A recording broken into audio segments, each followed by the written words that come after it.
La radio qui vous parle de NBA, c'est Radio Off Basket. Le basketball, c'est mieux à la radio. Where else can Bucks take flight? Ridiculous! Where else can a Maverick run the Wild West? Three-pointer. Bang! It's good! Where else is gravity an option? Oh my goodness! And you'll fit me as fire as your gang. Where else can a king wear 4 crowns? And a whole league that looks to take the throne.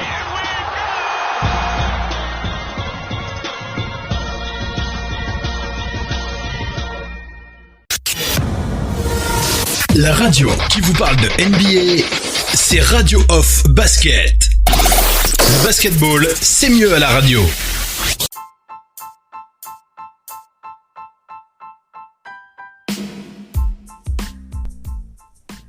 Bienvenue les amis, bienvenue sur le parquet de la Radio Off. Nous sommes dans FM NBA spécial rentrée.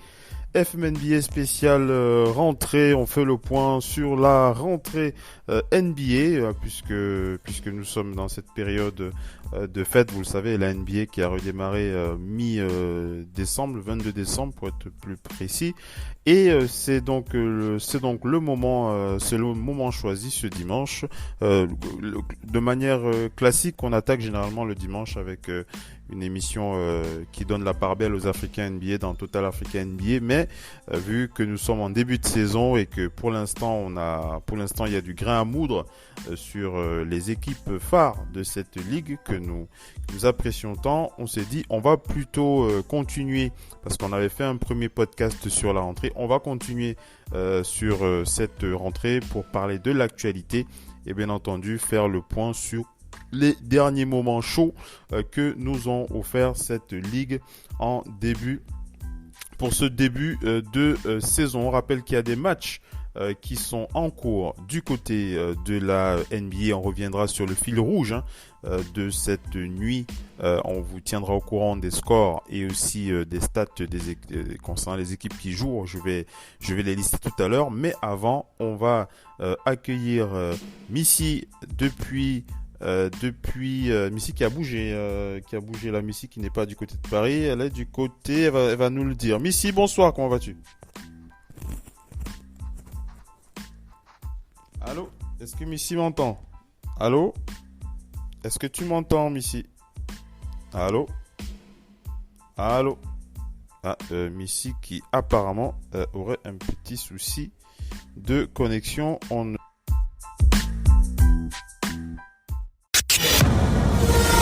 La radio qui vous parle de NBA, c'est Radio Off Basket. Le basketball, c'est mieux à la radio.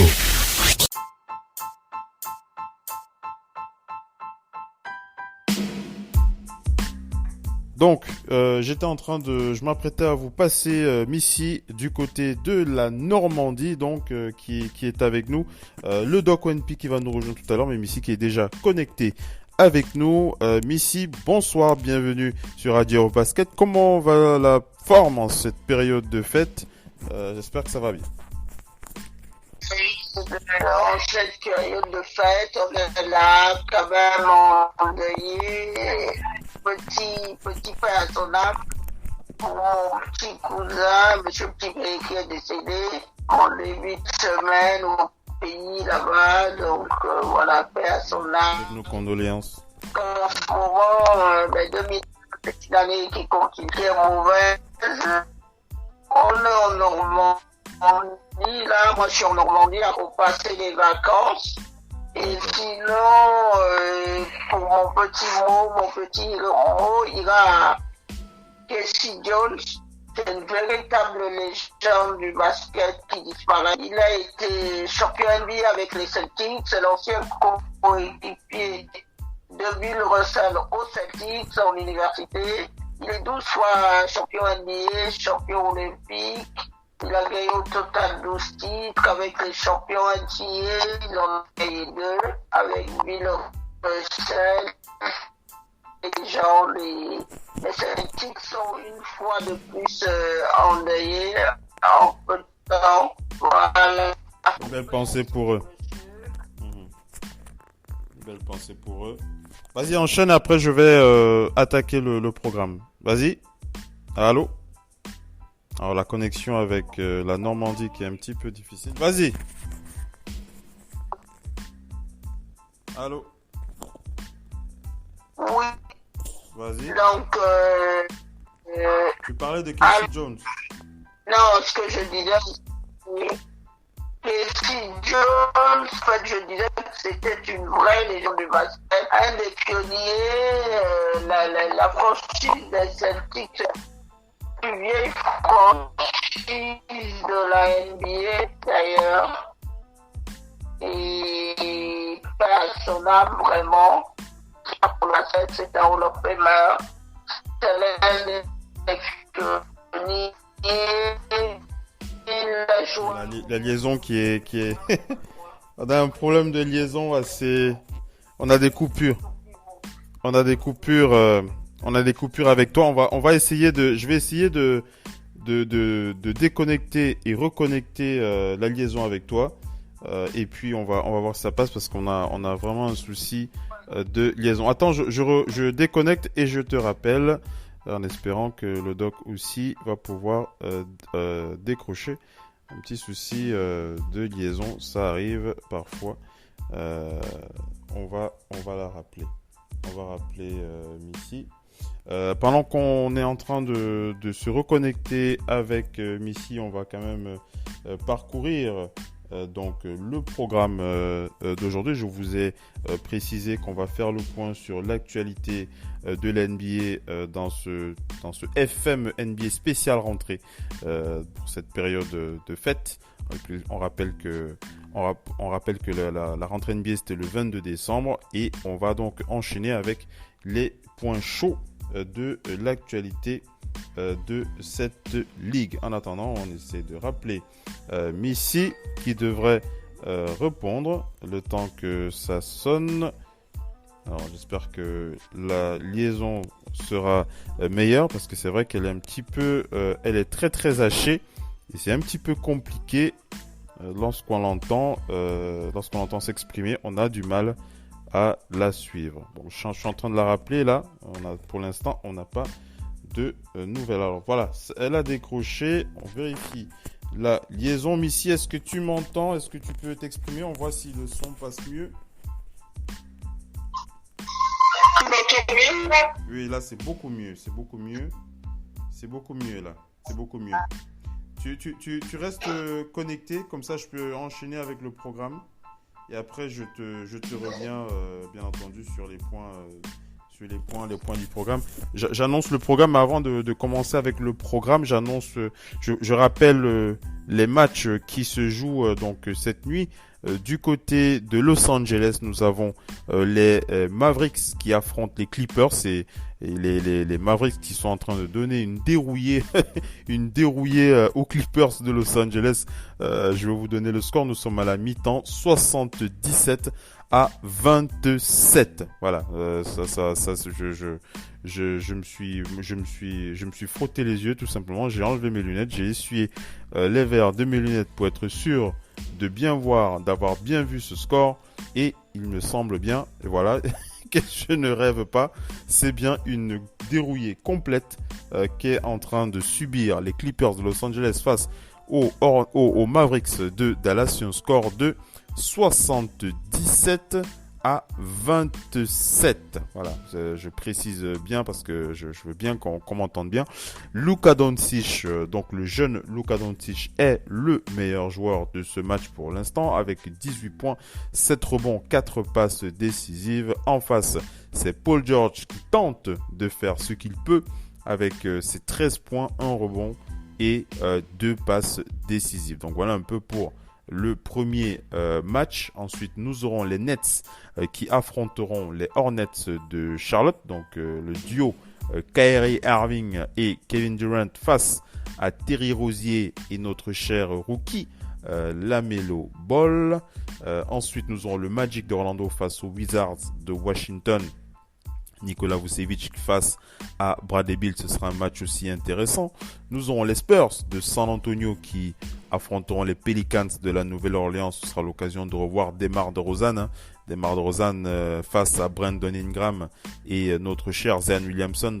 DeMar DeRozan qui tourne à 27 points, 7 rebonds, 8 passes par match face à Brandon Ingram qui est à 26 points, 5 rebonds, 7 passes. Et les Sixers qui affronteront les Cavs. Ce sera l'occasion de voir Joel Embiid face à Andre Drummond.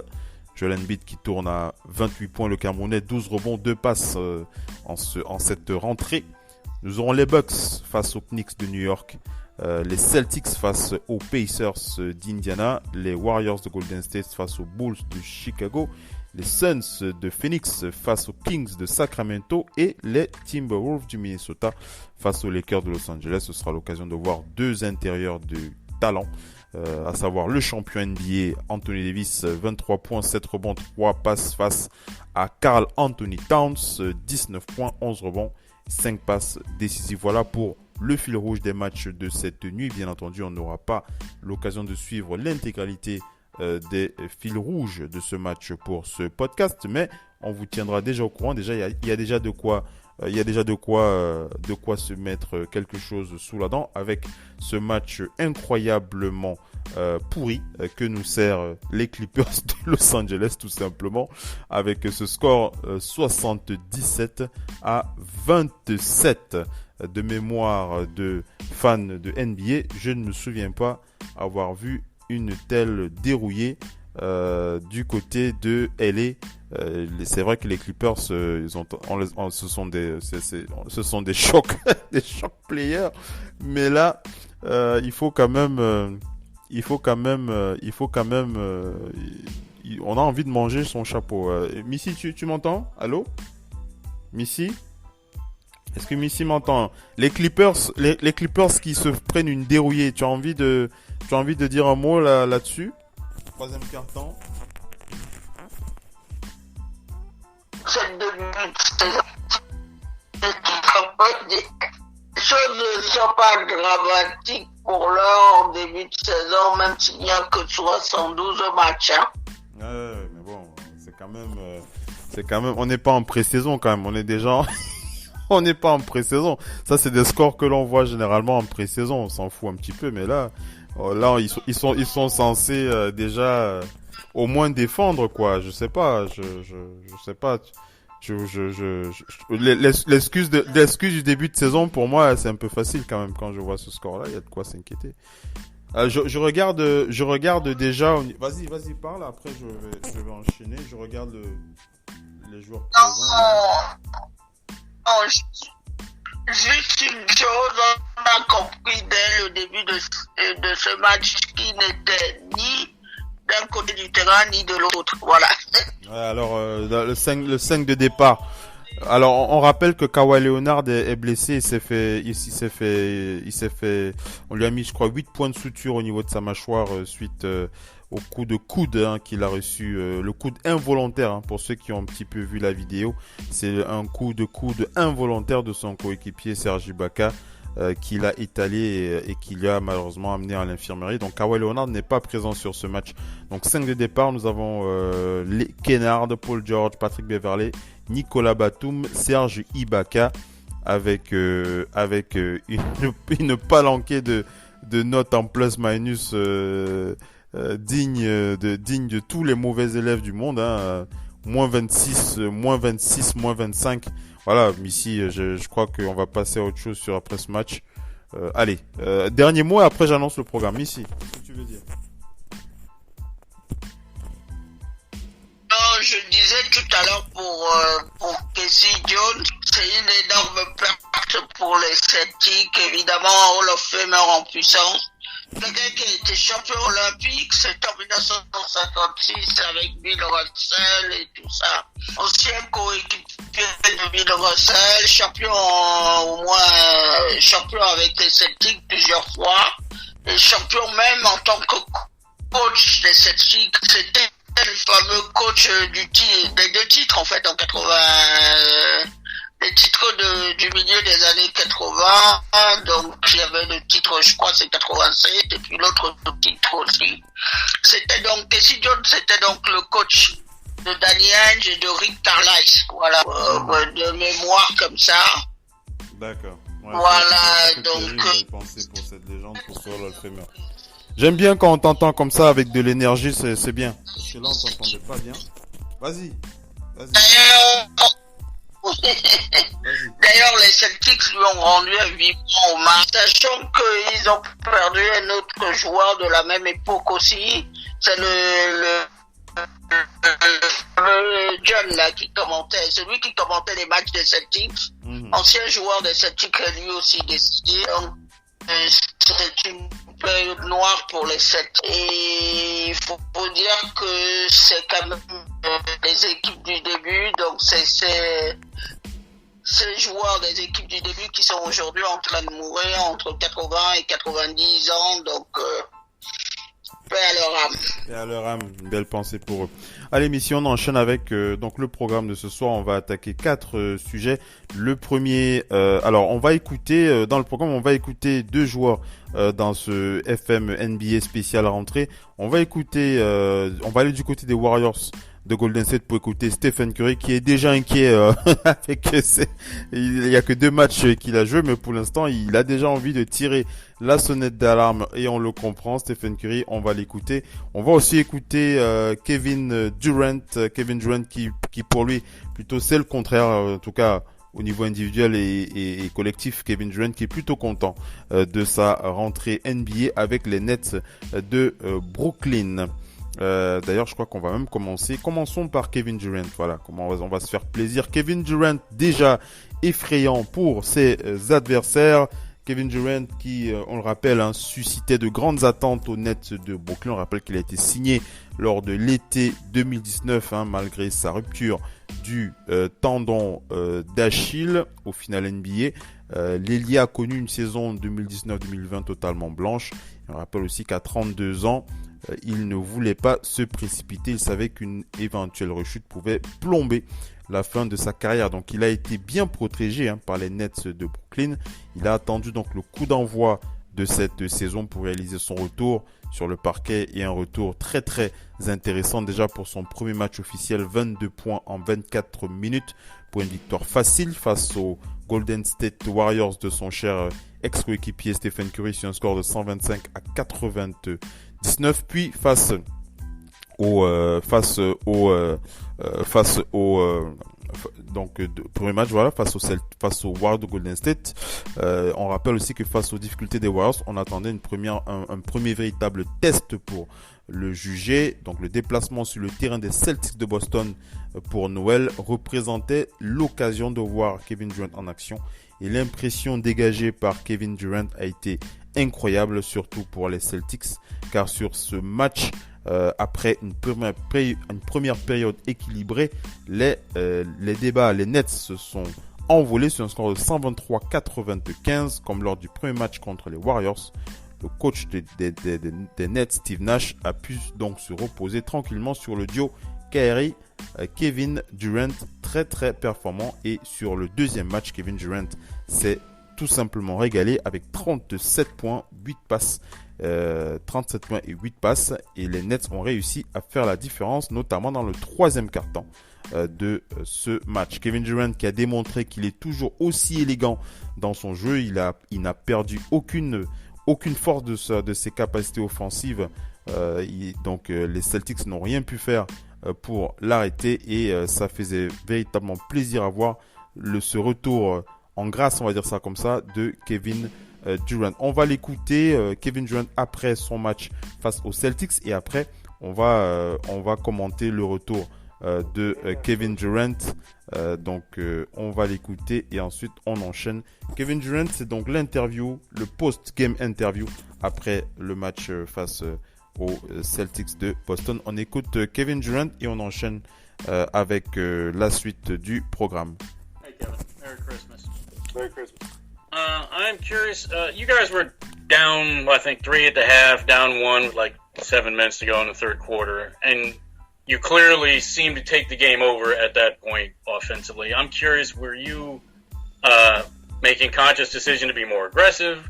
Did the pace of the game allow you to get up and down and get more involved? What changed for you at that point in the third quarter? I mean, ball just, can't got in my hands, and I just try to be aggressive going downhill, and to end that first half, we played a spread game and ran pick and rolls and relied on our defense. So, we wanted to kind of end that first half, with the ball in Kyrie's hands so we can, get some good shots and go at their digs in the pick and roll. So I felt like I was just waiting for more opportunities in the second half to just be aggressive to shoot, and I was able to knock some down. Tim Bontemps, ESPN. Hey, Kevin, are you at all surprised at the amount of success you and Kyrie have been able to have and the chemistry you've been able to have this fast on the court? No. Has it been as fun as you anticipated it would be playing with him? Yeah, we're still taking it a day at a time. It's a good win, and Kyrie is somebody that I respect, immensely. His talent and his approach to life in general is refreshing and contagious. So, I knew that no matter good games, bad games, we just keep our head down and come back to work the next day. Christian Winfield, New York Daily News. Hey Kevin, Steve said not too long ago that at this point the defense. Alors on va pas rester 3 heures sur l'interview avec Kevin Durant, mais vous l'aurez compris sur la dernière réponse à la question concernait sa relation avec Kyrie et il expliquait en fait comment cette relation impactait aussi son jeu, voilà. Et puis il a aussi parlé dans la première question, la première réponse qu'il a donnée concernant notamment l'impact du jeu collectif des Nets sur les Celtics de Boston, notamment dans le troisième quart-temps. Donc voilà, Kevin Durant qui s'exprime dans cette interview et on voit qu'il est en forme, il est plutôt apaisé, il est bien. Kevin Durant qui est revenu au meilleur de sa forme. On va simplement prier je pense que c'est aussi pour ça. Je crois qu'il a un bon coéquipier en mode spirituel et tout. On va prier pour qu'il ne se blesse pas cette saison. Missy, Kevin Durant au plus fort, revenu au top de sa forme, ça fait plaisir. Les Celtics ont commis un crime de lèse-majesté. Vous ne défendez pas sur Kevin Durant en isolation. Rassure-moi, Phil, tu défends pas sur Kevin Durant en isolation. Pas du tout. Alors, Kevin Durant, il y a une chose qui peut aider quelqu'un, mais si vous y parvenez, c'est l'empêcher de toucher le ballon. Et il faut absolument pas qu'il voit un ballon. Kevin Durant est pour moi l'un des meilleurs joueurs de ces 10 dernières années. C'est l'un des 2 meilleurs joueurs. S'il y a un big three de 3 joueurs, il est forcément entre 1 et 2. Il peut même pas être 3 dans l'histoire. C'est la personne qui maîtrise qui connaît le mieux un terrain de basket. Dans chaque partie du terrain, il sait qu'à cet endroit, mes appuis sont là pour prendre le bon tir qu'il faut. Il ne fait rien au hasard.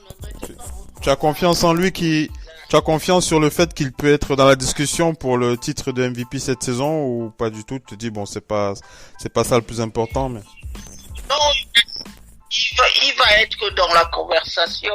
Kevin Durant fait partie de ces sportifs, il y en a très peu, que à chaque fois qu'une saison démarre, vous le mettez toujours dans la conversation. Aux Warriors, on sait pourquoi il n'était plus dans les conversations, parce qu'il y avait un ballon à partager. Il n'y a pas de ballon à partager, il est aisément dans ces conversations-là. Il est là pour chaque année être dans la conversation et je pense que Jason Tatum, c'est quelque chose duquel il va pouvoir s'inspirer. Vous n'êtes un bon joueur que quand vous jouez, que vous avez une stabilité sur l'ensemble du terrain. Kevin Durant il est extrêmement grand, mais il a l'avantage d'être extrêmement mobile. Mobile, c'est ça qu'on dit de quelqu'un, de tout le monde. Quand on entend Joël Embiid qui dit « Je veux jouer comme Kevin Durant », Joël Embiid a ce potentiel-là, mais après c'est votre mobilité, votre capacité à transformer les choses. Parce que quand Kyrie donne un ballon à Kevin Durant, il y a très peu de chances que ça ne tombe pas dans le panier. Et les Celtics, en voulant défendre en isolation sur lui, l'ont laissé beaucoup de choses. D'ailleurs, les Celtics en première mi-temps, ils sont pas dominés hein, par les Nets en seconde période. Alors là, ils vont prendre un bouillon innommable parce que ça tourne autour de Kyrie et de Kevin Durant. Maintenant, cet attelage-là, pour moi, il ne va marcher bien que si l'attention totale reste sur Kevin Durant. Le fait que Kevin Durant fait un comeback, qu'il revienne et tout ça, l'attention est un peu focalisée sur lui. Certains disent avec le temps et puis la répétition des matchs, il va être un peu moins bien, mais j'ai pas l'impression qu'il sera un peu moins bien. J'ai juste l'impression qu'il faut le gérer un petit peu. Question de le préserver peut-être d'une rechute, mais sinon il est mobile sur tout l'ensemble du terrain et ça fait plaisir. En tout cas, ça, c'est fabuleux, ouais. Fabuleux. Après quand même plus de 500, après quand même environ 552 matchs sans fouler un terrain, c'est juste énorme ce qu'il fait. Ouais, c'est clair et on va rester en prière comme un certain Kyrie. On va mettre un peu de comment ça s'appelle là sa fumée spirituelle là qu'il balance avant chaque match là. Je sais pas comment on l'appelle ça. Je me moque pas de lui. Hein. La sauge de Kyrie. On va balancer un peu de sauge à chaque match pour s'assurer que Kevin Durant ne tombe pas, ne se blesse pas. De toutes les façons, tout le monde, hein, je pense que tout le monde est unanime sur le fait que Kevin Durant doit rester en bonne santé pour nous livrer véritablement une saison extraordinaire et il commence bien avec ses 2 premiers matchs. On va aller du côté des Lakers de Los Angeles. Allons dans la conférence Ouest du côté des Lakers de Los Angeles. On va parler de l'amour des Lakers pour leur nouveau meneur Dennis Schroeder. Missy, avant bien entendu, je rappelle, hein, je vais pas revenir sur la nomination. Je vais pas faire un débat sur la nomination de la quatrième nomination de LeBron James en tant qu'athlète de l'année. Je crois qu'il a même dépassé Michael Jordan là-dessus. Si je ne dis pas de bêtises, normalement oui, voilà, il a dépassé Michael Jordan. C'est la quatrième fois que LeBron James est donc cité comme étant athlète de l'année. Donc je ne vais pas faire un débat dessus. C'est merveilleux. Donc on lui envoie un gros big up à LeBron James pour cela. Mais tu dis Missy? Il ne peut pas y avoir de débat dessus. Et puis, les trucs qui sont remis en ce moment tiennent compte aussi des événements qu'il y a eu aux États-Unis et de l'impact social déjà. Voilà. Donc, je voulais parler donc de l'amour plutôt des Lakers pour leur nouveau meneur, Dennis Schroeder. On rappelle qu'afin d'anticiper le départ de Rajon Rondo, qui a ensuite signé aux Hawks d'Atlanta, les Lakers ont misé donc sur Dennis Schroeder, arrivé chez les Lakers via un trade en provenance du Thunder. Le meneur va avoir des responsabilités très très importantes cette saison et visiblement les Lakers croient beaucoup en lui. En effet, selon les informations de Adrian Wojnarowski, les Lakers ont déjà entamé des discussions pour une prolongation de contrat, mesdames et messieurs, qui expire au terme de cet exercice. Pour tenter de le convaincre, les Lakers ont dégainé une première offre assez concrète, pour ne pas dire très concrète, un contrat à 33,4 millions de dollars sur 2 ans. Il s'agit d'ailleurs de l'offre max possible pour les Lakers avant le 16 février, mais Dennis Schroeder a refusé cette proposition. Le meneur a des exigences plus élevées. On rappelle qu'avec un salaire actuel à 15 millions de dollars par an, le joueur de 27 ans attend donc un contrat plus important. Et on rappelle qu'après février, les Lakers pourront lui proposer une offre plus intéressante. On parle d'un deal avec un salaire à 18,6 millions de dollars pour 2021-2022. Sur le papier, un accord semble plutôt envisageable dans ces conditions. La question que je voulais poser, Missy, est-ce que tu penses que Dennis Schroeder est-ce qu'il est trop gourmand, Dennis Schroeder? Est-ce qu'il est trop gourmand? Est-ce qu'il mérite d'avoir au moins 18 millions de dollars sur une saison? Voilà, les Lakers qui pourront lui proposer ça après février. On espère que d'ici là, tout va bien se passer pour lui. Est-ce que tu ne le trouves pas trop gourmand ou tu te dis, c'est normal, il faut qu'il demande le max avec les Lakers? Missy. Avec ce qui a été chamboulé, sachant que la NBA est l'une des ligues les plus riches au monde, qu'il y a plus d'argent, bien sûr, on dit que il faut tenir en compte la crise et que les gens perdent leur emploi et tout ça, c'est des faux débats.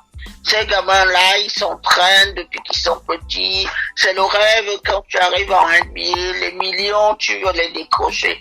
Surtout ces gamins-là, eux, Dennis Schroeder vient de l'Europe, un peu comme Yanis ou Rudy Gobert. Donc ils veulent ces millions-là. Ils sont venus à la NBA aussi attirés par les millions.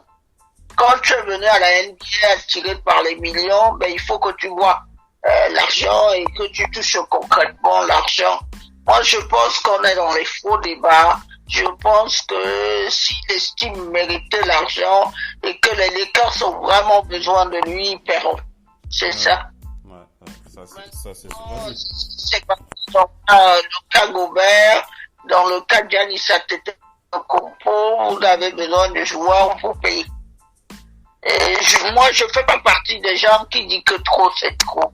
Ces gamins-là, et quand vous avez votre gamin, tous les jours, il entre, il sort, ses baskets sont mouillées, parfois il n'a pas, parfois vous avez pitié de lui, vous-même vous le voyez, tous les efforts qu'il fournit. Vous dites, mon enfant n'est pas là par hasard, et l'argent, il doit le toucher. Cette année encore, il y a beaucoup de jeunes qui sont partis tenter leur chance, NBA draft. Il y en a plein qui n'ont pas été pris. Mais quand vous avez la chance d'être pris, il faut continuer à réclamer l'argent. Moi, eux, ils ne sont pas le problème. Que celui qui a cet argent, s'il peut leur donner, qu'il leur donne. C'est les faux débats que nous sommes en train d'entretenir. Les Olajuwon n'ont jamais vu la couleur de l'argent. Les gens comme les Olajuwon, les Karl Malone, ils n'ont jamais vu l'argent tel que l'argent est distribué aujourd'hui en NBA. Ouais. Pour autant, c'est pas une raison pour que ces jeunes-là ne profitent pas de l'argent. Donc là, chaque époque a son histoire. Chaque époque a son histoire. Je suis extrêmement content que Stern déjà ait fait de cette ligue une ligue riche et qu'il ait permis à des joueurs étrangers d'intégrer cette ligue. Les Hakim Olajuwon partent à l'aventure. Aujourd'hui, quand on compte le nombre de gamins d'ascendance originaire du Nigeria ou qui ont un parent du Nigeria, c'est beaucoup. C'est beaucoup. Et c'est une chose de savoir que même ces gamins-là pourront toucher les millions. Bamsa Adebayo, il a touché son gros contrat. La première chose qu'il a fait, c'est une maison qu'il a achetée pour sa mère, qu'il a élevée seul et qui tout. Ça veut dire que cet argent-là aussi, ils l'utilisent pour aider leur communauté, la famille et les gens. C'est pas de l'argent qui est perdu. Il le mérite, Dennis Schroeder. Donc voilà, en tout cas, on le dit, après février, les Lakers pourront lui proposer un peu plus, et il devrait toucher autour de 18 millions l'année pour les 2 prochaines années. On va enchaîner. Vas-y, qu'est-ce que tu veux dire? Il n'est pas le seul dans cette situation. Pour beaucoup de gens, comme les joueurs Embiid, ça va être l'objectif de cette année pour beaucoup de joueurs, c'est de décocher leur contrat max. Et il y en a beaucoup qui ont des choses à prouver à cette ligue, à se faire prouver. Ouais, voilà. C'est clair. Allons du côté des Warriors de Golden State. Stephen Curry, déjà inquiet. Stephen Curry, alors je ne veux pas revenir sur la vidéo qui fait le buzz. La vidéo qui fait le buzz, si vous ne l'avez pas vue, je vous inviterai à aller regarder sur YouTube. On voit Stephen Curry qui enchaîne pendant 5 minutes, plus de 100 tirs à 3 points à la chaîne.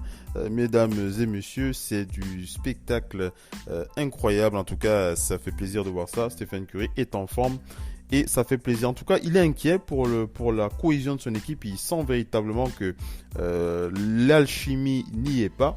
On rappelle que les Warriors connaissent donc un début de saison compliqué, ambitieux malgré la blessure de Klay Thompson qui sera donc absent sur l'intégralité de la saison. Les Warriors ont encaissé 2 défaites de suite et si Stephen Curry a répondu présent, ils ont été incapables de rivaliser avec les Nets de Kevin Durant et Kyrie, 99-125, on rappelle le score, puis défaite face aux Bucks de Milwaukee, 99-138. Outre les résultats qui sont déjà inquiétants, le visage affiché par l'équipe de Steve Kerr est assez préoccupant car à l'exception de Stephen Curry et du rookie James Wiseman, les performances individuelles des autres joueurs comme Andrew Wiggins et Kelly Oubre Jr. sont très mauvaises et ils ne sont pas au niveau attendu. Stephen Curry a donc poussé un coup de gueule, les amis. On va l'écouter, on va traduire et on va se poser la question de savoir est-ce qu'il faut vraiment s'inquiéter pour ces Warriors. On écoute Stephen Curry et on enchaîne.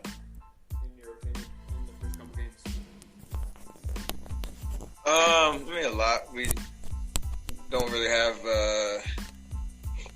good flow on offense. I think we kind of making things a little too easy on the defense in terms of sustained execution. We're getting some pretty good looks, myself included. Got to make more, but over the course of 48, you have to really bank on execution. In this league to win at the highest level, especially against 2 teams like that. So that's tough. And then defensively, obviously, you got to guard the 3-point line a little bit better, and stop fouling and giving teams easy points at the free throw line. And if we can get stops and turn it into transition offense, that might help us kind of simplify the game a little bit. But a long way to go.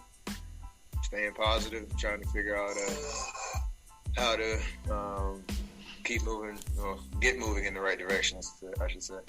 What do you think is the best answer to the offensive problem?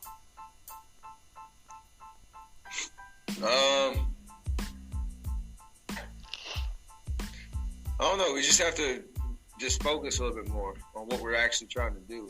I think sometimes when things don't go your way, you miss shots, there's a tendency to force and press and just not think. So our group's collective IQ has to get, a lot better in those moments where you're not making shots and try to get some easy buckets. Working together to create good looks, and that'll come with time. We just have to understand and identify when those moments are where you can kind of let go of the rope a little bit. I mean, tonight we were down 10 or 12 with 7 minutes left in the third quarter. More than capable of winning a game like that, and then all of a sudden it goes to 21 because you don't execute an offense, and then they give up easy threes and that's the ball game. So those little moments, gotta figure those out.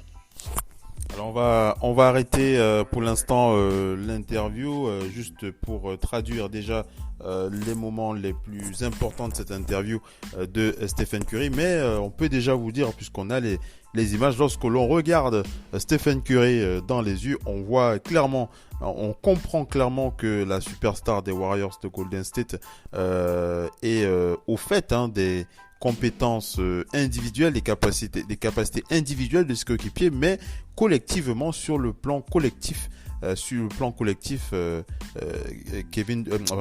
Curry, je pense à Kevin Durant, mais Stephen Curry est inquiet et il ne sent pas de cohésion, il ne sent pas l'alchimie d'antan on va dire ça comme ça, hein, l'alchimie d'antan, vous savez, cette période bénie où lui et son, on rappelle ce Big Four, qu'on appelait encore Big Four, entre lui, Stephen Curry, Kevin Durant et Draymond Green, ou encore le Big Three, hein, lorsqu'il y avait ce Big Three, Draymond Green, Stephen Curry et Klay Thompson, qui faisait tourner un petit peu l'alchimie, en tout cas la motivation de cette équipe. Stephen Curry, il a déclaré, donc en gros, il a dit: nous avons besoin de gagner immédiatement. Comment est-ce qu'on va améliorer les choses? Je ne sais pas, mais il faut trouver des solutions. Nous devons nous concentrer un peu plus sur ce que nous essayons de faire. Quand les choses ne vont pas dans notre sens, on a tendance à forcer sans réfléchir. Le QI collectif de notre groupe doit s'améliorer. Il faut trouver des solutions faciles, travailler ensemble, et cela viendra avec le temps. Un message à faire passer aux jeunes: cette année est différente. Il ne faut plus ressentir la pression des Warriors du passé. Nous avons bien évidemment cet ADN de champion. Nous connaissons les attentes autour de l'équipe et nos objectifs, mais cette année est différente. Il s'agit d'un nouveau groupe, a donc déclaré Stephen Curry à la presse. Je pense toujours, j'ai une grosse pensée pour Kevin Durant ce soir, sur le bout de ma langue. Faut-il être inquiet pour les Warriors? En tout cas, quand j'écoute Stephen Curry, ici, j'ai véritablement le sentiment que la saison va être longue pour les Warriors, car même lui n'a pas la solution à apporter sur le plan collectif. Ça va être compliqué, hein, cette saison pour les Warriors de Golden State. Moi, je le ressens, je pouvais déjà vous l'annoncer. Ça va pas être évident. Missy, qu'est-ce que tu veux dire là-dessus? Oui. Qu'est-ce que tu en penses? Allô? Oui, vas-y, exprime-toi. Tu peux t'exprimer. Le début de saison des Warriors. Stephen Curry. Ce qu'on peut dire dessus, c'est que Stephen Curry a raison d'être inquiet. Mais on est tous un peu amnésiques. Ce que cette équipe nous a donné en 5 ans, c'est juste énorme. C'est un peu normal qu'il y ait une fin de cycle. Il y a une fin de cycle. Parce que quand Kevin Durant s'en va, c'est une partie de vous qui s'en va aussi.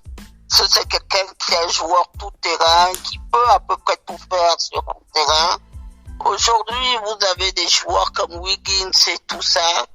C'est des joueurs qui peuvent scorer 20 points par saison, mais qui n'ont pas l'impact. Il vous faut quelqu'un pour vous impacter des deux côtés du terrain. Vous ne pouvez pas jouer avec des joueurs qui n'ont pas la maîtrise des fondamentaux, qui ne sont pas sur les deux côtés du terrain. Il vous faut créer du spacing. Quand vous jouez avec Klay et avec Kevin Durant et Steph, vous avez 3 armes offensives. Ça veut dire que il faut vous obliger votre adversaire à choisir sur qui il va concentrer ses efforts. Steph Curry, il a beau faire 36 000 passes. Ces shoots-là, on va laisser que c'est les autres qui vont prendre, mais pas lui. Vous savez où vous identifiez plus facilement votre menace offensive. Quand vous avez ni Klay Thompson pour trouver en bonne position, faire du catch and shoot, et quand vous avez trop de nouveaux joueurs à intégrer, les joueurs n'ont pas eux de background les uns avec les autres, ils ne peuvent pas, ils se connaissent très mal. Et puis vous avez des très jeunes joueurs qui, pour certains, ne sont pas prêts pour la NBA. Pour d'autres qui sont là depuis, mais ils n'ont jamais été dans un système pour tenter de faire gagner des équipes. Vous jouez avec des jeunes qui, ils peuvent marquer, ils ne sont pas, ça ne veut pas dire qu'ils ne peuvent pas scorer, mais ils ne sont pas réguliers. C'est trop aléatoire. Vous êtes dans une équipe trop aléatoire. C'est là maintenant qu'il faut qu'on voit le génie du coach. Son génie, qu'est-ce qu'il a à proposer? Vous voulez cuisiner un doulet. Ben, si vous n'avez pas beaucoup d'arachides, vous n'allez pas faire un gros doulet. Donc, c'est ça. Il faut faire avec les condiments que vous avez en magasin. Vous ne pouvez pas commencer c'est pas le problème de cette équipe.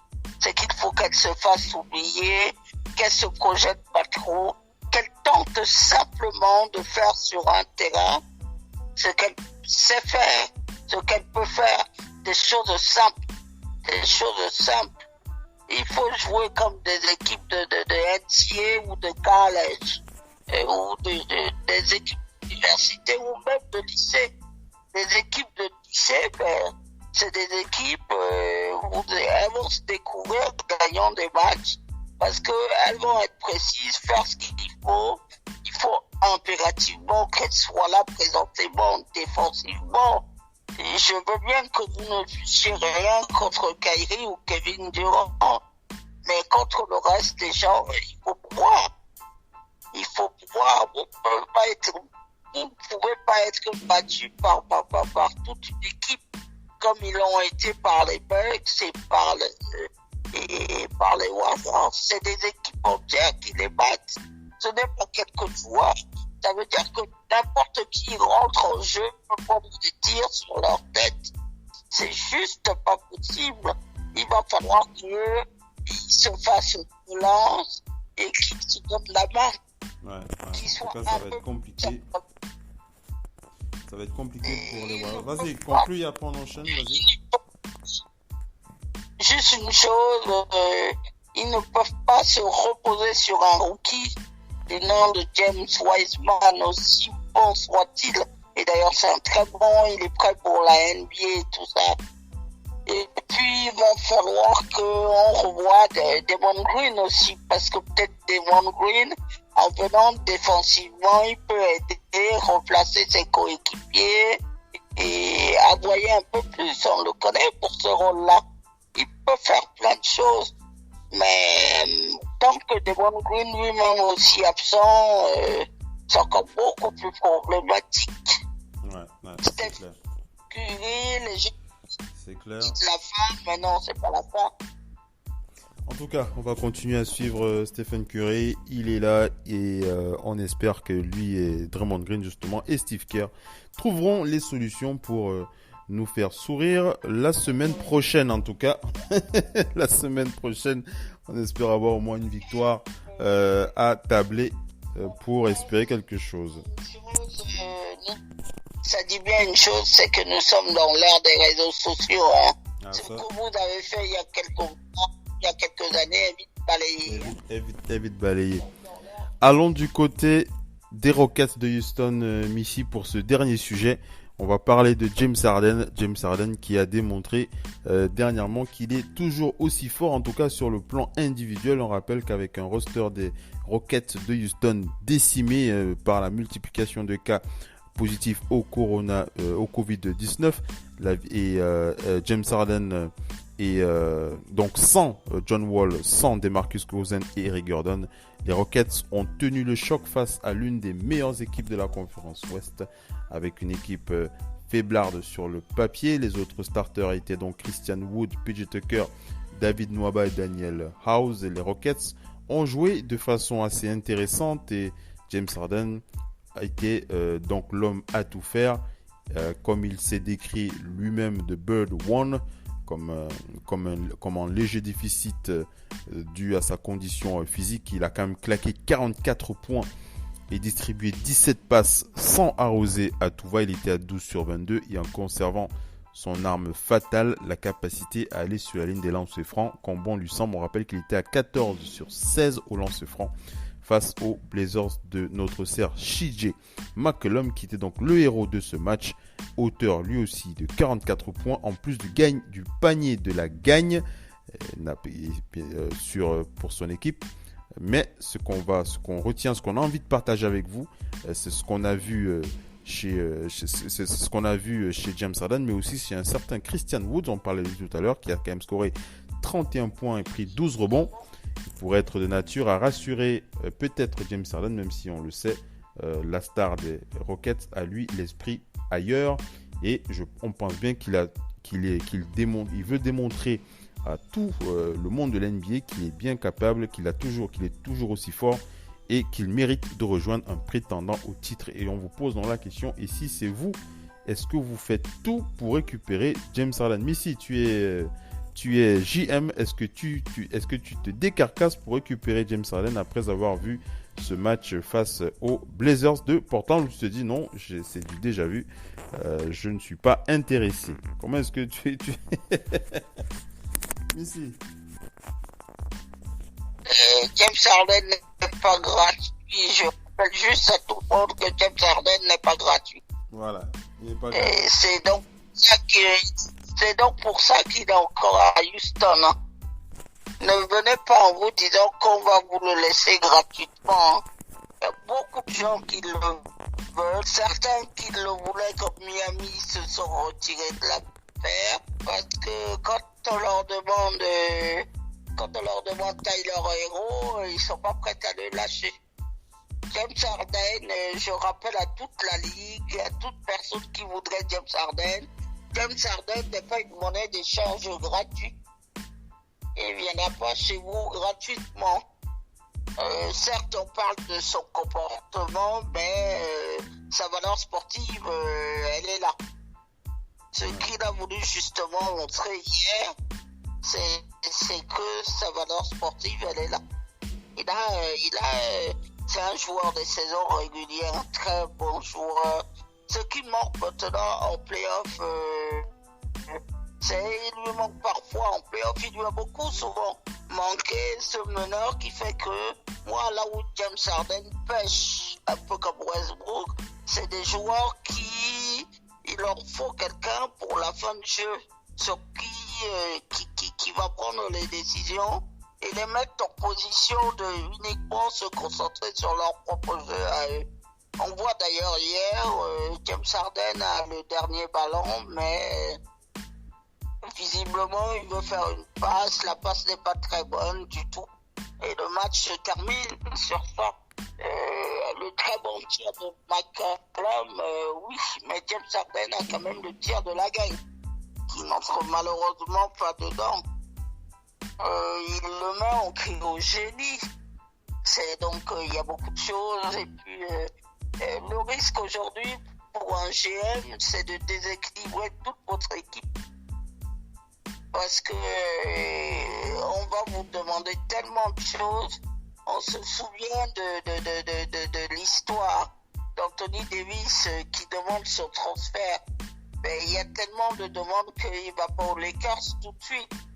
Il va aux Lakers bien après. Maintenant, je ne pense pas qu'il faille déséquilibrer votre équipe sur une monnaie d'échange aussi grande. On sait qu'il veut partir. Donc, pour ceux qui veulent, il faut peut-être attendre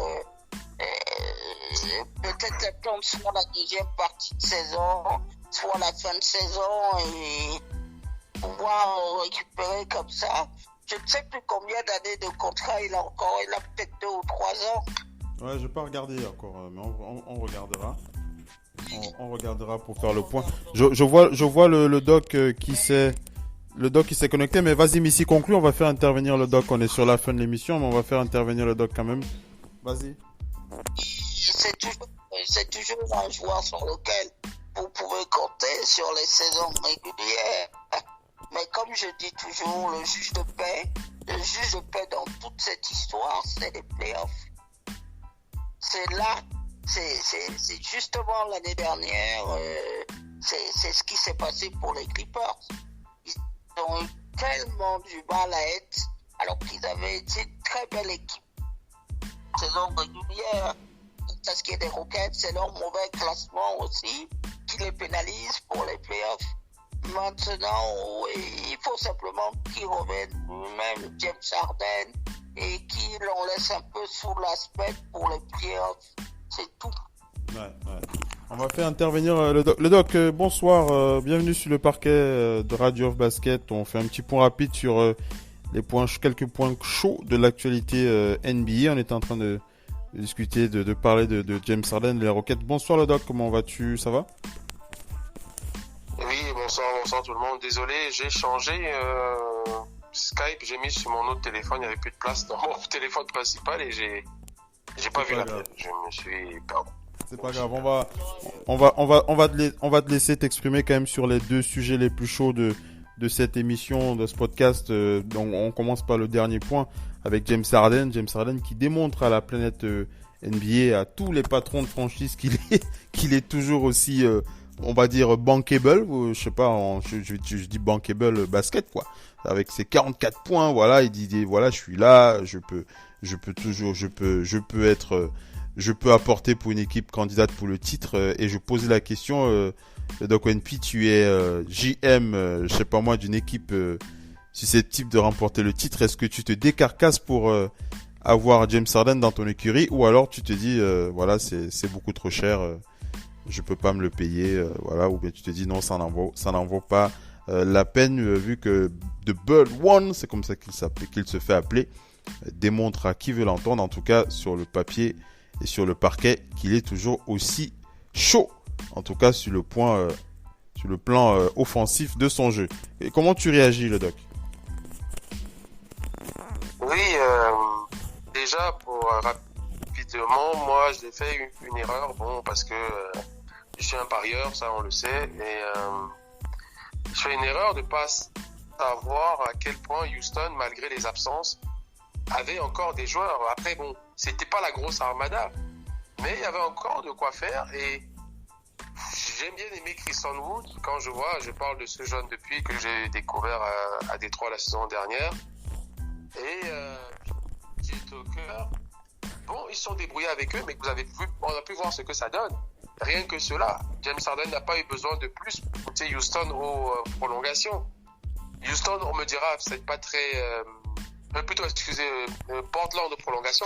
Portland, ce n'est pas très efficace en ce début de saison, parce que normalement, il devrait bouffer Houston avec ses absences, mais il faut donner chapeau à deux joueurs de Houston qui sont allés en guerre à deux. Ils sont allés en guerre à deux. Ils ont dit, on va le faire. Et ça montre un peu aussi que le premier GM qui doit se décarcasser, c'est celui de Houston. Il fait ce qu'il peut. Il a perdu Daryl Morey. Il n'est plus là. Daryl Morey, j'en viens, qui est pour moi le deuxième, qui doit se décarcasser, parce que, comme je le disais, quelqu'un qui travaille sur l'avenir de sa franchise n'a pas à prendre James Harden. Quelqu'un qui a des jeunes efficaces pour l'avenir n'a pas à prendre à James Harden. Mais quelqu'un qui annonce qu'il veut jouer le titre dans cette année ou l'année prochaine, il doit se procurer ce type de joueur. Maintenant, à quel prix, ça dépend. Parce que il y a des franchises qui sont prometteuses, on le voit bien, qui ont de quoi faire pour l'avenir, mais on sent bien que vu la concurrence, vu les effectifs comme les Lakers, vu les effectifs comme les Clippers, vu les effectifs comme Brooklyn, comme Boston et tout, il y a des équipes qui, quand ils voient ça, la construction de leur avenir va aller sur 6-7 ans. Il faut vraiment un coup de chance pour qu'ils aillent. Allô? Oui, on t'entend. Vas-y, le Doc. Vas-y. Oui, donc, il faut vraiment un coup de chance. Voilà pourquoi moi, je vois déjà son ancien GM Morey, qui pour moi c'est parce qu'elles sont rares ceux qui ont le prix à payer. Elles sont rares. Il n'y a pas tout le monde. Mais moi, je vois l'effectif des Sixers. Ils m'ont l'air corrects.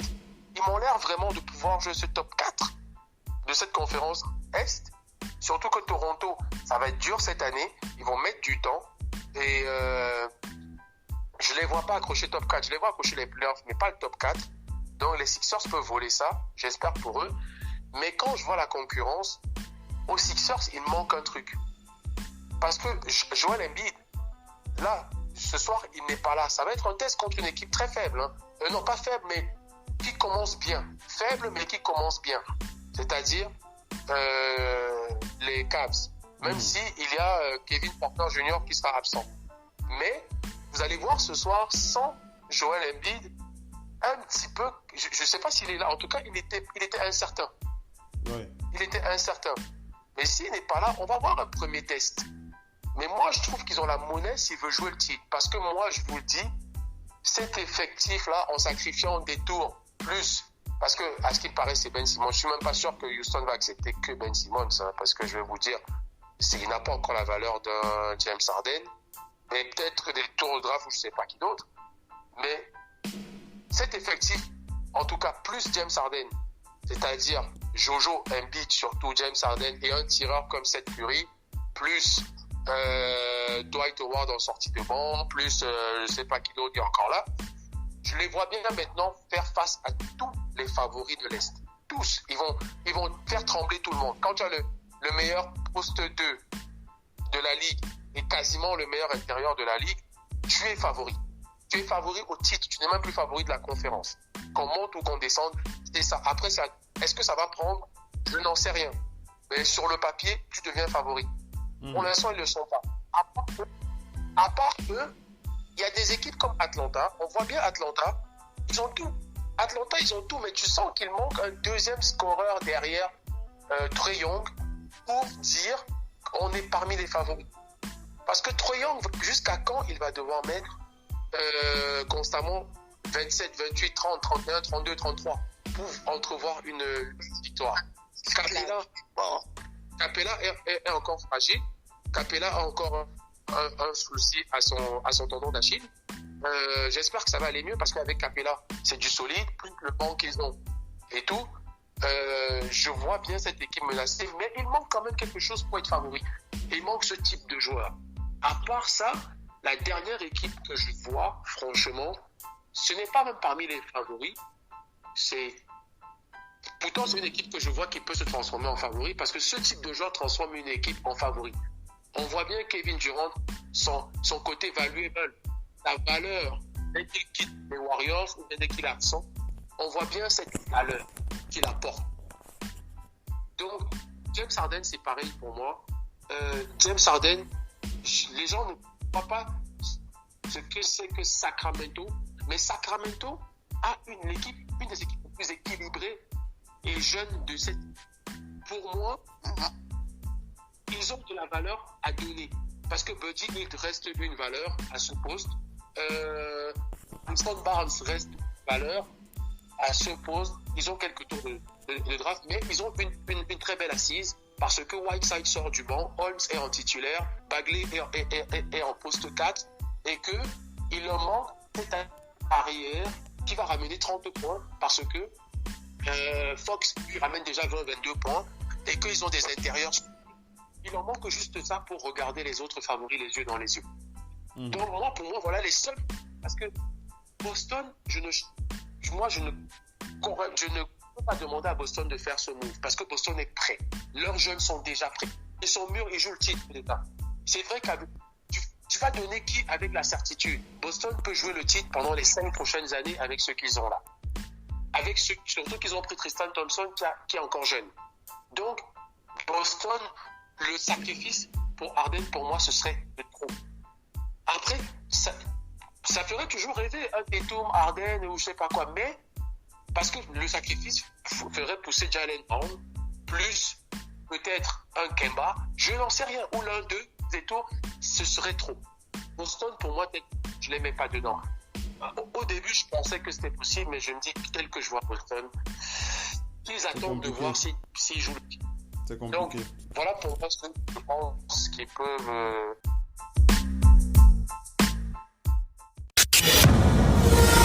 La radio qui vous parle de NBA, c'est Radio Off Basket. Le basketball, c'est mieux à la radio. Where else can Bucks take flight? Ridiculous! Where else can a Maverick run the Wild West? Three-pointer. Bang! It's good! Where else is gravity an option? Oh my goodness! And you'll fit be as fire as your game. Where else can a king wear 4 crowns? And a whole league that looks to take the throne.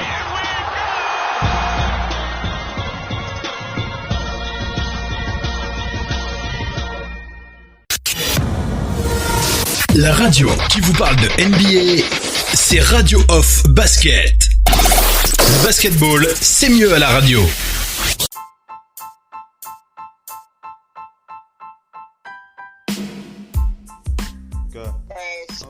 En tout cas, c'est clair que ça va pas être évident. Mais si tu voulais dire un mot, Mais si tu voulais dire un mot avant que j'attaque un deuxième sujet avec le doc, avant qu'on clôture cette émission.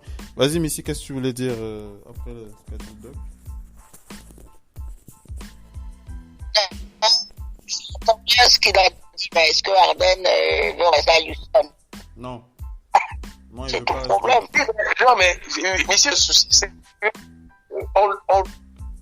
non, mais on l'a dit ici, Houston n'a pas procuré les éléments pour que Harden reste.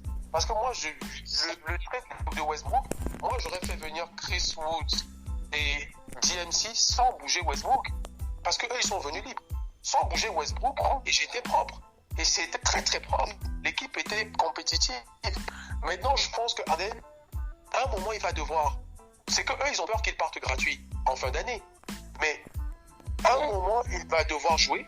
Mais pour qu'il joue, pour que cette équipe, à un moment, le rassure, parce que hier, lui seul et Christian Woods ont montré qu'ils peuvent tenir, parce que hier, Houston, tu leur ajoutes juste John Wall hier, puis jamais Portland ne peut les battre. Ils sont au-dessus de Portland. Je suis désolé pour Portland, peut-être que c'est une mauvaise passe, mais hier, il y a eu des prémices qui peuvent montrer à Harden que finalement, avec cette équipe, je peux aller faire quelque chose. C'est le seul moyen de lui faire jouer cette saison. De toute façon, à un moment, il n'y a aucun truc, il n'y a aucun deal, il va devoir jouer. Et il va devoir menacer les autres équipes. Et je pense que cette équipe peut lui montrer d'ici mars que, en fait, j'ai une bonne équipe. Surtout s'ils sont en santé. L'avenir peut être plutôt positif pour James Harden. Mais si un dernier mot sur Harden, après on enchaîne. Non, mais on n'a pas de doute sur sa capacité à jouer. Le problème est vraiment qu'il veut changer d'air et puis si c'est possible, ça se fera. Si c'est pas possible, il jouera, il restera. Simon, tu sais quel est son nombre d'années de contrat encore? James Harden, ils lui ont proposé 2 ans parce qu'ils ont poussé sa dernière année. C'est celle qui vient là. Il la joue là actuellement. C'est pour ça que, en fait, ils lui ont rajouté 1 an et ils ont mis 104 millions. Mais sinon, il lui reste sa dernière année là, 45 millions, je sais pas combien, 43 millions. Mais après l'année, en fin de saison, James Harden est libre. Voilà le problème de Houston qui fait que lui, il veut partir. Eux, ils veulent le prolonger. Ils lui ont dit on le prolonge d'1 an au moins. Mais il veut partir dès maintenant. Voilà. Il veut partir dès maintenant. C'est ça le vrai problème pour lui. Donc, vas-y, dernier mot, Missy, après j'enchaîne, pour conclure.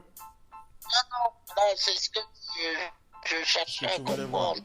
Je ne savais pas si c'était plusieurs années de contrat ou pas. Mais en tout cas, c'est bien qu'il donne temps à ses détracteurs de cette manière sur un terrain. Le terrain, c'est toujours là où on ferme les bouches, où on s'exprime le mieux. Et franchement, c'est une bonne chose qu'il le fasse sur un terrain. Allez, le Doc NP, dernier sujet avant qu'on clôture cette émission. On parlait des Warriors de Golden State. On a diffusé une interview de Stephen Curry qui montre déjà son inquiétude avec son équipe.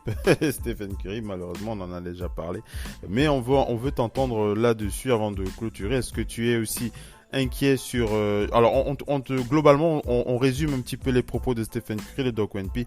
Stephen Curry qui nous a véritablement... qui montre clairement qu'il ne sait pas comment l'alchimie de cette équipe, cette nouvelle équipe, il insiste beaucoup sur ce terme-là, c'est une nouvelle équipe des Warriors de Golden State, donc il ne sait pas comment au niveau collectif, comment est-ce que l'alchimie va se faire. Il dit il faut trouver une solution pour retrouver une alchimie, ça va se faire avec le temps, mais clairement on a senti dans son regard que les prochaines semaines allaient être très très difficiles pour lui et les Warriors de Golden State. Comment est-ce que tu vois ça? Est-ce que pour toi il faut aussi être inquiet? C'est vrai que Klay Thompson sera absent toute cette saison. Est-ce qu'il faut être inquiet ou alors tu te dis bon voilà c'est ça, ce sera pas les Hornets de Charlotte, mais ils ne seront pas loin. Le Doc ONP sur Stephen Curry. Les Warriors, moi je sais pas pourquoi les gens, il y a depuis, parce que ils ont tellement mis le niveau haut que il y a toujours cet espoir, cette attente en eux, un genre d'espoir. Moi, je vous le dis honnêtement, moi, depuis le début de saison, quand je vois même certains les mettre 5e conférence, je dis si je veux dire les playoffs, c'est un miracle. Hein. Même qu'ils soient, depuis la blessure de Klay, moi je le dis, je les voyais sûrs en playoff, dans les 6e, 7e avec Klay. Mais sans, je ne sais pas quel miracle peut faire que je ne sais pas si les gens analysent cette conférence ouest correctement. Hein. Ce n'est pas Wiggins qui est le lieutenant qui va pousser Curry qui déjà est dépendant énormément de l'alchimie de l'équipe. C'est un tireur, c'est aussi quelqu'un qui dribble bien, mais sa force c'est son tir. Et quelqu'un qui n'a pas mis en position de tir ne peut pas créer son tir toute la saison. On l'a reproché à James Harden. Si Curry veut que son pourcentage, et il n'a pas la force de James Harden sur les jambes et physiquement pour créer son tir chaque soir. C'est pour ça que j'ai toujours dit James Harden fait une performance physique d'abord, depuis des années. Curry ne peut pas créer son tir. Il est bon dans un système où il va avoir des tirs ouverts. Et quelquefois, il va les créer aussi, mais il ne peut pas le faire tout le match. Et donc, moi, je ne vois pas comment Curry va le faire. Attendons le retour de Draymond Green pour savoir si les systèmes vont se mettre en place. Mais c'est une équipe que les coachs ne sont pas fous. Ils ont lu, ils ont travaillé contre eux au fur et à mesure. La force quand ils ont eu, et je le dis, certains disent que c'était inégal que Kevin Durant aille là-bas. Non, c'était pas inégal, c'est que c'est une équipe qui ne sortait de nulle part, qui nous a tellement fait plaisir par son jeu, mais une fois qu'ils ont perdu leur banc, ils savaient qu'ils sont friables. Et ils ont pris un mec qui fait que les défenses vont se concentrer sur lui et il pourra ressortir sur eux. Et c'est ça qui les a encore aidés. Maintenant, ils n'ont plus ça. Donc là, on voit bien le côté valuable d'un joueur comme Kevin Durant, dont Kyrie Irving profite pour le moment. Si vous voulez doubler ce Kyrie Irving, c'est un problème. C'est pour ça qu'il est en train, passez-moi l'expression, il fait l'amour en 1 contre 1 à tous ses défenseurs. Parce que si vous doublez, le ballon va aller sur l'arme fatale. Et donc, à un moment donné, Curry en a profité. Et donc, ce qui se passe là à Golden State, moi je le dis aux supporters de Golden State, vous allez devoir être très patient parce que Golden State qui est là n'a pas le niveau de 9 teams de l'Ouest. Ils vont devoir élever pour atteindre la 8e place. Parce que je peux les citer facilement. Phoenix est plus fort que Golden State là. Phoenix est plus équilibré et a plus de certitude. Et Phoenix, eux, ils veulent déjà accrocher une 8e place. Donc, Dallas peut encore avoir des certitudes et vont retrouver Porzingis. Donc, moi, je dis, ces Warriors, si les systèmes, attendons le retour de Draymond Green, parce qu'ils viennent de perdre Marquez Chris pour la saison. Donc, il est out pour toute la saison. Je pense que c'est une fracture du péroné ou je ne sais plus quoi, un truc comme ça. Donc, ils viennent de perdre encore quelqu'un qui sortait du banc et qui pouvait au moins mettre 8 points et prendre quelques rebonds, comme 6-7 rebonds.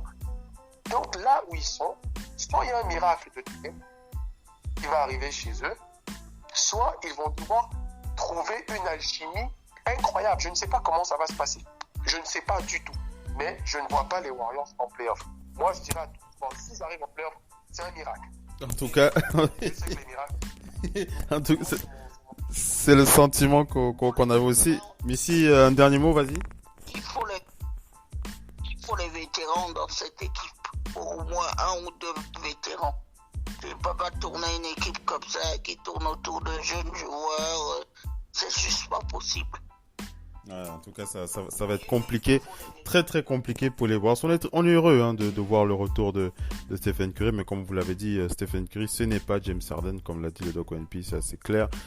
Et ça va être très très compliqué pour lui et les Warriors d'être dans le top de cette conférence Ouest cette saison, en tout cas avec l'absence de Draymond Green. Et comme vous l'avez dit, puisque même ici il a précisé, attendons le retour de Draymond Green pour se faire une idée un peu plus précise de ce qu'ils pourront nous offrir. Allez les amis, on est arrivé. Qu'est-ce que tu veux dire, Messi? Non, je disais juste que en plus des Warriors, les Raptors eux-mêmes aussi sont quand même dans le problème, quoi. Ouais, vous voyez, 2 des 3 derniers champions en titre, ils sont quand même englués dans le problème. C'est pas facile de rester au top niveau.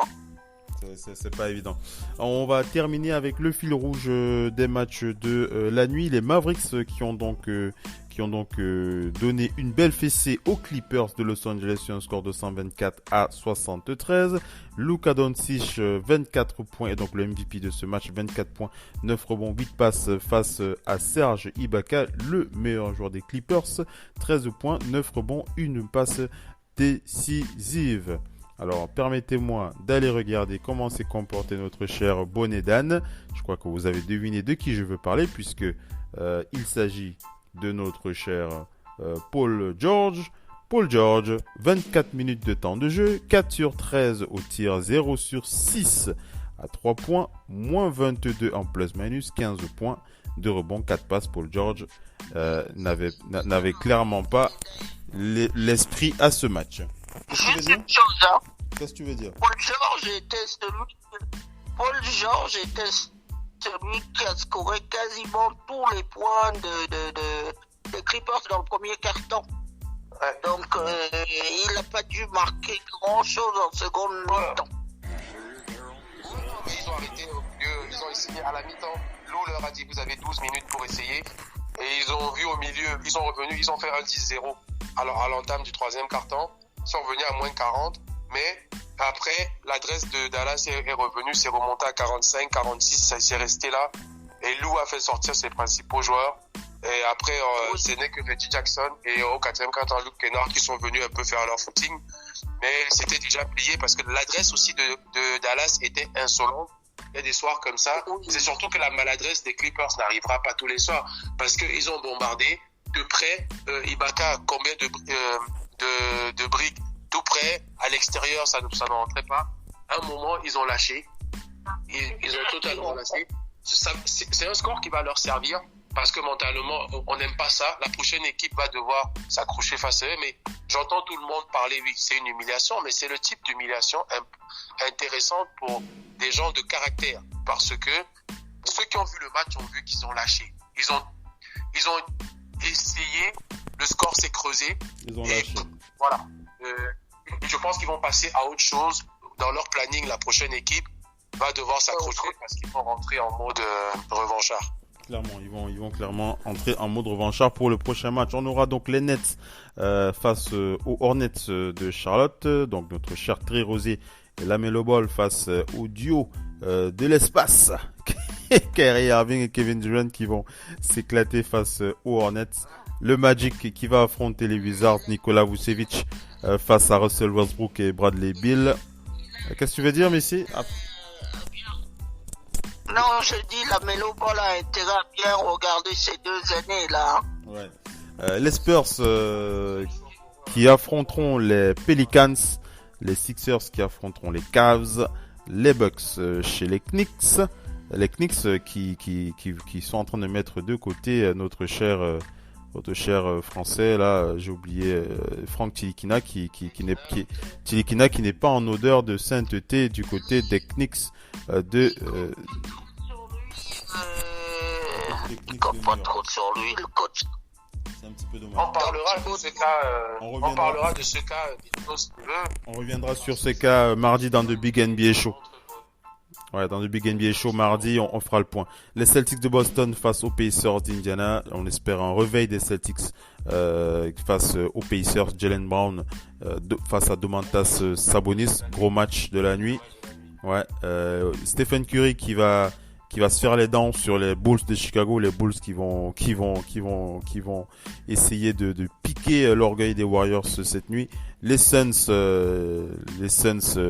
héritiers, je sais pas si je vais les appeler héritiers des Warriors, mais en tout cas les Suns qui vont affronter les Kings.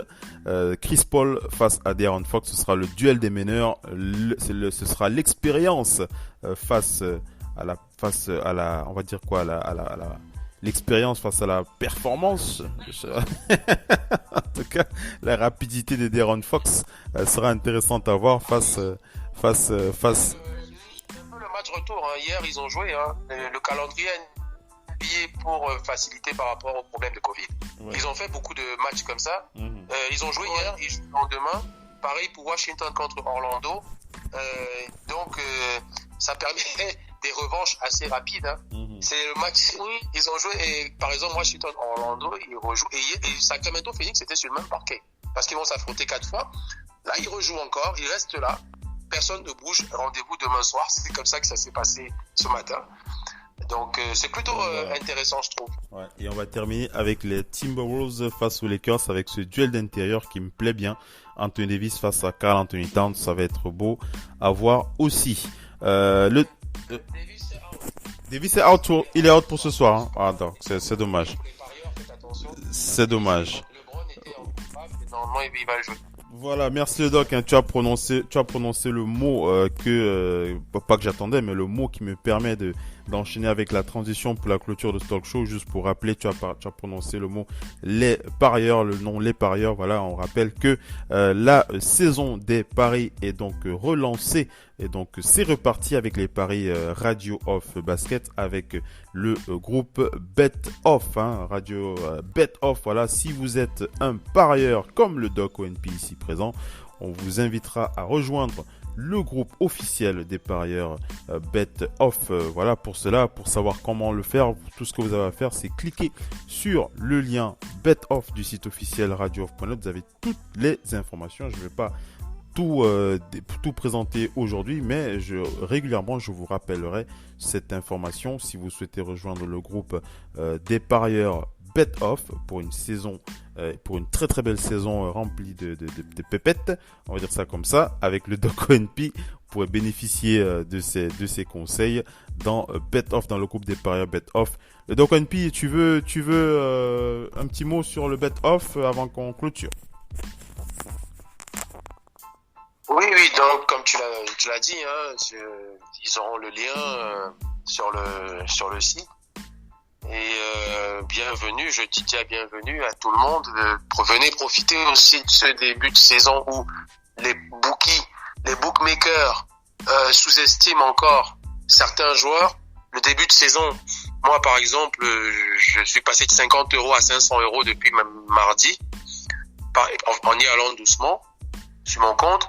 Donc, profitons de ce début de saison où les bookmakers donnent encore des cotes parce ils n'ont pas analysé les pré-saisons et certains joueurs capables de renouveler les performances l'année dernière. Donc, venez le plus vite avant qu'à un moment les bookmakers rentrent. En tout cas, l'analyse devient un peu plus compliquée. Là, c'est assez facile. Donc, venez vous inscrire. Il y a une bonne ambiance. Ce n'est pas des cotes arrêtées. Des tickets arrêtés, on échange, chacun est capable de donner, chacun a la parole dans ce groupe et peut proposer des choses qui nous intéressent aussi, nous les autres parieurs. Même moi qui suis le parieur principal, ça peut me faire réorienter ma réflexion. Donc c'est un groupe sympathique. Donc je vous conseille à tous de vous inscrire dès maintenant. La saison sera très intéressante parce que comme elle est écourtée, il y aura beaucoup de matchs. Donc il y a beaucoup de matchs en peu de temps. Donc il y a de quoi toujours trouver son compte chaque soir.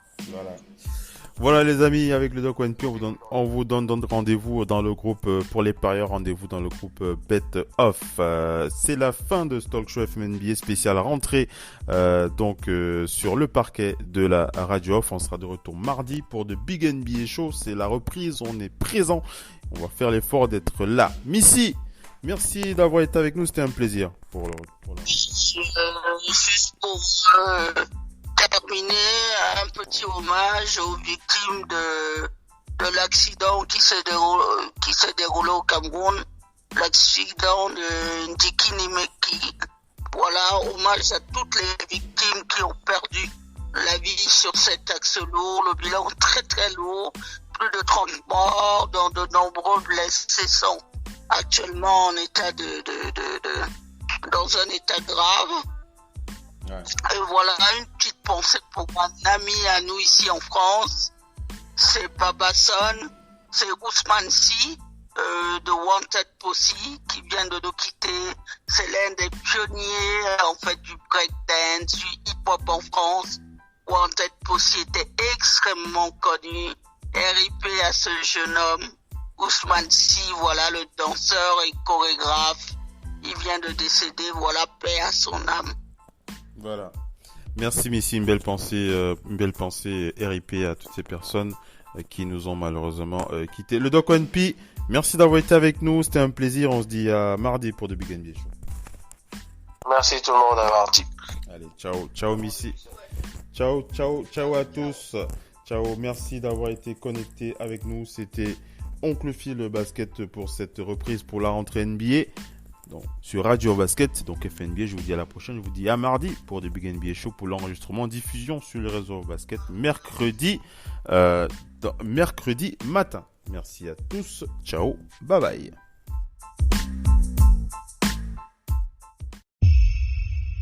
Where else can Bucks take flight? Ridiculous! Where else can a Maverick win the Wild West? Three-pointer.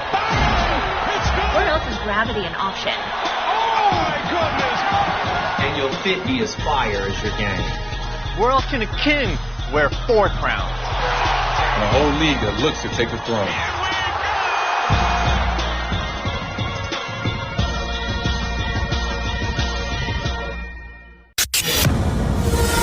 La radio qui vous parle de NBA, c'est Radio Off Basket. Le basketball, c'est mieux à la radio.